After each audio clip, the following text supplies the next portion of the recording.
Hello anime fans, स्वागत है आपका anime explain my demon channel पे।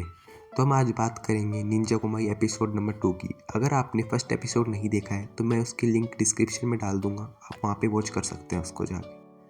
तो हमें शुरुआत में दिखाया जाता है हमारा हीरो, जो कि उसको अपनी वाइफ की और अपने बेटे की याद आ रही रहती है। उसको ये याद आ रहा रहता है कि उसकी वाइफ को और बेटे को किस तरीके से मारा गया था, और वो इस कायलों में खो जाता है। और उसका बच्चा जो होता है वो उसको आवाज़ देता है पापा पापा करके। इतनी देर में हमें प्रेजेंट डे में दिखाया जाता है, जो कि हमारा हीरो होता है वो उस विलन को वहाँ से पकड़ के लेके आ जाता है, वो कि जिंदा होता है। और वो दोनों डिस्कस कर रहे रहते हैं, पर हमारे हीरो को बहुत ही ज़्यादा चोट आ गई थी उस लड़ाई के दौरान। इतनी देर में हमें दिखाया जाता है वहाँ पे कोई दूसरा इंसान आता है, जो कि अपने हीरो की हेल्प करने, वो कि उसका कोई दोस्त होता है पुराना। और हीरो को बहुत सी जगह अपने चोट लगी थी। बूढ़ा व्यक्ति अपने हीरो को कहता है, मैं जितनी बार भी तुम्हें देखता हूँ हमेशा चोट खाते हुए देखता हूँ। और हीरो उससे बोलता है, और मैं जितनी बार भी तुम्हें कहता हूँ तुम हमेशा मेरी खिंचाई करते हो। इतनी देर में बूढ़ा दोस्त उसको बोलता है कि तुम्हारे हाथ पे ये क्या हो गया है। तब उसने बोलता है कि तुमने अपनी सीक्रेट पावर का यूज़ किया है, और वो बोलता है ऐसा वापस कभी भी मत करना, इससे तुम्हारी जान जा सकती है। और उसको वो देखता है, उसके पीछे की तरफ भी यही सेम घाव रहते हैं। ये बोलता है कि तुम्हारी अभी तक जान गई क्यों नहीं। वो भी बोलता है कि मुझे भी नहीं समझ में आ रहा है मेरी जान अभी तक क्यों बच रखी है, और मैं एक लास्ट बंदा हूँ। मतलब वो अपनी क्लैन का लास्ट बंदा बचा हुआ रहता है। और फिर वो उसका दोस्त उसको घाव कर देता है कि वो बोलता है कि तुम्हें 7-8 दिन तक अब उठा नहीं जाएगा। फिर वो 7-8 दिन बाद में उठता है। तब वो अपने बैग को खोलता है और उसमें देखता है कि उसे एक कार्ड मिला हुआ रहता है, जो कि उसको सीबीआई ने दिया था, पिछले एपिसोड में आपने देखा होगा। और फिर वो अपने विलन के पास जाता है उसको मारने के लिए। फिर वो उसको नाइफ से बहुत खतरनाक तरीके से मारता है, उसे टॉर्चर करता है वो 3-4 दिन तक लगातार उसे। फिर वो विलन उसे बोलता है ये निंजा के सख्त खिलाफ है कि निंजा किसी को इस तरीके से ट्रीट नहीं कर सकते। फिर अपना हीरो से बोलता है हाँ मुझे पता है, लेकिन फिर वो वहाँ से चला जाता है। फिर अगले दिन उसे वापस वो मारने के लिए आता है, और वापस उसे मार के बहुत ही खतरनाक तरीके से मारता है। रोजाना उसे एक नाइफ से मार के फिर वो चला जाता है वापस से। फिर अगले दिन वापस से आता है वो, और मतलब 3-4 दिन लगातार उसे इस तरीके से मारता है। और वो बहुत ही भीख मांग रहा रहता है अपनी लाइफ के लिए कि मुझे छोड़ दो। और फिर लास्ट में आखिरी दिन में उसे मार रहा रहता है, तब वो उसको बोलता है कि मुझे याद है कि तुम्हारी बेटी को और तुम्हारी वाइफ को मैंने कैसे मारा था, और तुम किस तरीके से वहाँ पे गिड़गिड़ा रहे थे।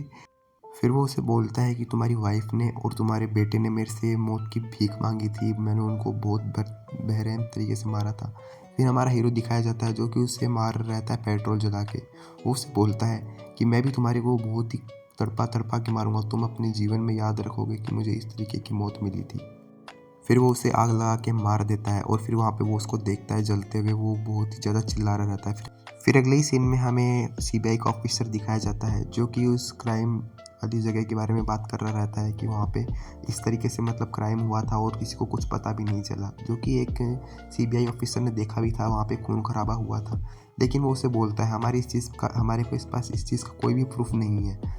लेकिन वो दूसरा ऑफिसर उसे बोलता है उसने अपनी आंखों से देखा था क्या हुआ था क्या नहीं। लेकिन वो बोलता है हम इसका कुछ भी नहीं कर सकते, इस क्लोज को यहाँ पे ही बंद कर दो। फिर वो लड़की बोलती है कि मैंने अपनी आंखों से देखा था। फिर वो लड़का बोलता है कि हाँ अपन दोनों इस केस को सॉल्व करेंगे मिलके। और वो दोनों फिर बाद में इस केस के बारे में इन्वेस्टिगेशन करने लग जाते हैं। वो उसकी पूरी जन्म कुंडली और उसकी वाइफ की और उस बच्चे की सारी निकालते हैं, और वो मतलब अफसोस में हो जाते हैं। उनको दिखता है कि इनकी कोई भी डिटेल नहीं है, क्योंकि उनकी कोई भी डिटेल नहीं रहती। फिर अगले सीन में हमें दिखाया जाता है हमारा हीरो, जो कि बैग रेडी करके तैयार रह के बाइक से निकल जाता है। वह बहुत अलग अलग जगह जाता है, वो अपने अपोनेंट दुश्मनों को ढूंढ रहा रहता है। कहीं टेंपल में जाता है, वो एक टेंपल में भी जाता है, और एक कहीं वो बहुत ही पुरानी जगह भी जाता है। वो अलग अलग जगह जाता है उन्हें ढूंढने के लिए, लेकिन उसे कोई भी कुछ वहाँ पे नहीं मिलता। आकर आके आखिरी में आके वो एक और जगह पे जाता है, जो कि बहुत ही खंडर और पुरानी रहती है, लेकिन उसे वहाँ पे भी कुछ नहीं मिलता। फिर वो एक मूर्ति के पास में जाता है, जो कि मतलब उसके पहले पूर्वजों की रहती है, लेकिन उसे वहाँ पे भी कुछ भी नहीं मिलता है। फिर वो एक रेस्टोरेंट में जाता है, वहाँ पे वो बियर पी रहा रहता है। इतनी देर में वहाँ पे 2 पुलिस ऑफिसर आ जाते हैं, वो एक लड़की को छेड़ते हैं, और वो अपने मतलब रोज़ाना का रोज़ाना उस दुकानदार से हिस्सा लेते हैं पैसे का। वो उससे पैसा ले लेते हैं, और वो उससे बोलता है तुम मेरे से बहुत ज़्यादा पैसा ले रहे हो, लेकिन वो उस दुकानदार को वापस मारते हैं। और इतनी देर में हमें दूसरा पुलिस ऑफिसर दिखाया जाता है, जो हमारे हीरो को बोलता है कि तुम्हारी बाइक वही है ना बाहर जो खड़ी है। वो एक रॉयल सी मतलब खतरनाक बाइक रहती है उसकी। और वो उसे बोलता है कि हाँ वो मेरी बाइक है, लेकिन वो उसे बोलता है तुम्हारा लाइसेंस दिखाओ। इतनी देर में हम वो अपने हीरो को मार रहता है, अपना हीरो उनको एक तमाचा देता है और दुकान पे रुपए दे के चला जाता है।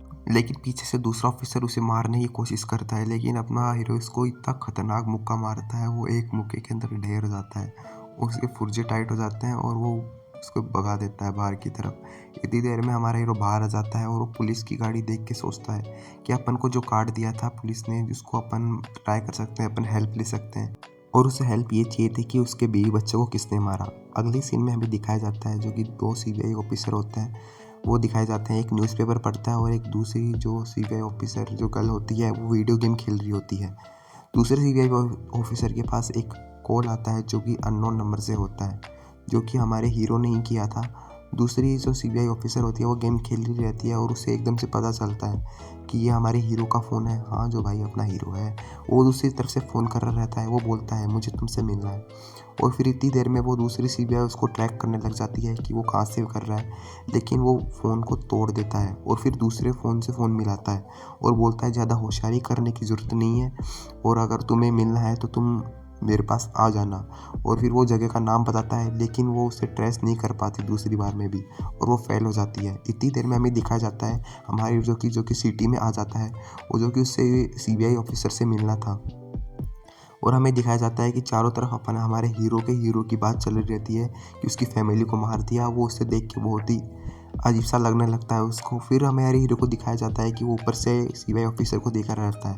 फिर सीबीआई ऑफिसर एक रेस्टोरेंट के अंदर चला जाता है जहाँ पे वो मिलने वाले थे। उसके अंदर एक बूढ़ा आदमी रहता है जो कि उन्हें बोलता है कि मेरे को यहाँ पे बताया गया है कि मेरे को यहाँ पे रहना नहीं है, कि मेरे को इस जगह को रेंट पे देना है थोड़ी देर के लिए, आधी घंटे के लिए, और यहाँ पे कुछ भी होगा, कुछ भी नुकसान होगा, उसकी भरपाई तुम करोगे। फिर हमारा हीरो आ जाता है वहाँ पे और उससे वो बोलता है कि मैं कैसे मान लूँ तुम वो हो। फिर वो उसे कार्ड दिखाता है, लेकिन सीबीआई ऑफिसर बोलता है कि तुम्हें मास्क उतारना ही होगा। लेकिन अपना हीरो मास्क नहीं उतारता है और वो अपना हीरो पीछे की तरफ देखता है कि उनका कोई पीछा तो नहीं कर रहा था। इतनी देर में सामने की तरफ से जो कि सीबीआई ऑफिसर होता है उसके ऊपर बंदूक तान देता है और बोलता है स्टैंड अप हो जाओ और तुम्हारे हाथ पीछे करा पीछे कर लो। इतनी देर में उसको दिखाया जाता है पीछे डिलीवरी बॉय आता है और फिर वो वापस से चला जाता है। इतनी देर में वो डिलीवरी बॉय वापस से आ जाता है, 2 बार आ जाता है लगातार। और वो अपना सीबीआई ऑफिसर डर जाता है एकदम से कि ये क्या हो रहा है। उसे बोलता है कोई भी होशियारी मत करो। इतनी देर में हमें दिखाया जाता है डिलीवरी बॉय वापस आता है, पर इस बार वो वापस जाता नहीं है और वो एक निंजा होता है, दूसरा निंजा, जो कि अपने हीरो को मारने के लिए आता है भाई, ऑब्वियस सी बात है। और फिर हमारा सीबीआई ऑफिसर चौंक जाता है और वो दोनों लड़ाई करने लगते हैं। लड़ाई करने के बाद उनकी बहुत ही खतरनाक तरीके से फाइट होती है और सीबीआई ऑफिसर पूरी तरीके से डर जाता है। इतनी देर में वो दूसरा निंजा सीबीआई ऑफिसर पे हमला करता है, लेकिन उसे अपना हीरो बचा लेता है बीच में एंट्री मार के। भाई खतरनाक बंदा है। और फिर वो उन दोनों की वापस से लड़ाई हो जाती है। इतनी देर में उस निंजा के 4-4 हाथ हो जाते हैं और फिर वो चारों हाथों से हमला करता है। इतनी देर में हमारा हीरो भाई वो कम नहीं है, वो अपनी पावर यूज़ करके वो भी अपने आठ आठ हाथ पैर कर लेता है। उसके चारों तरफ से हाथ पैर हो जाते हैं, वो पीछे से और आगे से दोनों तरफ से हमला कर सकता है। और फिर वो हमें दिखाया जाता है कि जो विलन होता है, हाँ भाई दूसरा निंजा, वो 2 अपने डुप्लीकेट बना लेता है, मतलब आगे और पीछे अपने बना लेता है। और अपने निंजा बहुत ही कंफ्यूज हो जाता है और उसे पता नहीं चलता। इतनी देर में वहाँ पे एकदम ब्राइट पूरा हो जाता है। इतनी देर में हमारा निंजा पेट्रोल वगैरह पी के वो उसको पी के फिर आग में कन्वर्ट कर देता है और उस निंजा के दूसरे के निंजा की तरफ फेंकता है, लेकिन वो उसका ध्यान और किधर चला जाता है और वो उसे बहुत ही ईजी तरीके से मार देता है। फिर हमारा सीबीआई ऑफिसर बहुत ही ज़्यादा डर जाता है और उसे बोलता है तुम हो कौन, तुम वो इंसान तो नहीं हो जो हॉस्पिटल में उस दिन थे। फिर वो बहुत ही ज़्यादा डर जाता है तो उसे निंजा बता देता है, हमारा हीरो बता देता है, उसे अपना ओरिजिनल फेस दिखाता है, बोलता है कि मैं एक निंजा हूँ और मेरा ये काम है ये सब करना। और वो बहुत ही ज़्यादा परेशान हो जाता है। वो बोलता है निंजा, कुछ समझ में नहीं आता उसको। लेकिन इतनी देर में पीछे से कोई गाड़ी आती है और उनकी तरफ फायर करती है और वो नीचे बैठ जाते हैं और टेबल के पीछे छुप जाते हैं।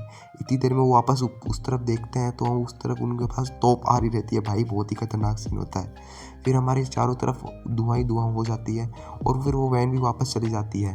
धुआं ही धुआं के कारण हमारा सीबीआई ऑफिसर भी बहुत ही खांसने लगता है और वो इतनी देर में अपना निंजा गायब हो जाता है। और वो उसे एक कागज़ देता है, कोई रेस्टोरेंट का नाम होता है, उससे बोलता है तुम मुझे यहाँ पे मिलना, मतलब उसको एक कागज़ दे के चला जाता है और वो ऊपर से सारी चीज़ें देख कर आ रहता है। फिर इतनी देर में हमें एक बुजुर्ग को उस निंजा को दिखाया जाता है, जो कि उससे कोई दूसरा इंसान बोलता है कि वो जिंदा है, अभी अपनी जान खतरे में है, और वो बोलता है उसे मारना पड़ेगा ही अब।